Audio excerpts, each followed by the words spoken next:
What's going on, guys? F32 Mick here. In today's video, what I'm going to be doing is installing a M Performance style lip on my car, along with my friend's car, Connor's. You would have seen him on the channel before. I installed his dash cam just like mine. But yeah, we've got the same lip, but he's got the F30 variant. It's raining right now, so what I'm going to do is put both cars in the garage one by one, and then we'll get started. So let's just jump into it. So here it is, M Performance style spoiler. Got it in gloss black because that's the theme I want to go with. As you can see, flicks up. And it's a perfect fit as well, so I've test fitted it. It actually looks good.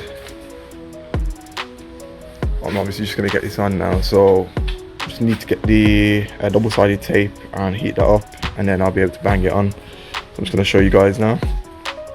So what I've done here is I've put all the tape on, double-sided tape, what I've actually got in the box of the spoiler. What I'm going to do is obviously just heat it up with a heat gun, just to make sure that it actually sticks to the spoiler, and then I can go out and put it on the car. So obviously just going to heat that up now, and then I'll show you when I get to the car.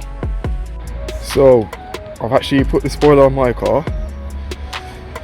It looks really good. I've also, as I said, do my mate's one, so we're just obviously going to line this one up now. So what we've done is put blue tape on either side just to line up the tips, and then here is all the glue. I'll show you here.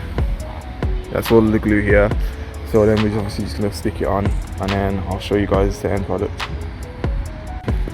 So here it is then. There's my car and Connor's car as well. Looks absolutely beautiful. So yeah, that's literally how you install it. So yeah, hopefully you guys liked the video, and if you did, please like, share, subscribe to the channel, and there's plenty more videos to come as well. And next one I should be wrapping my steering wheel Alcantara, but more on that. It's best to follow me on Instagram as well. The link will be in the bio, and that's where you see all the latest stuff. So yeah guys, I'll catch you in the next one.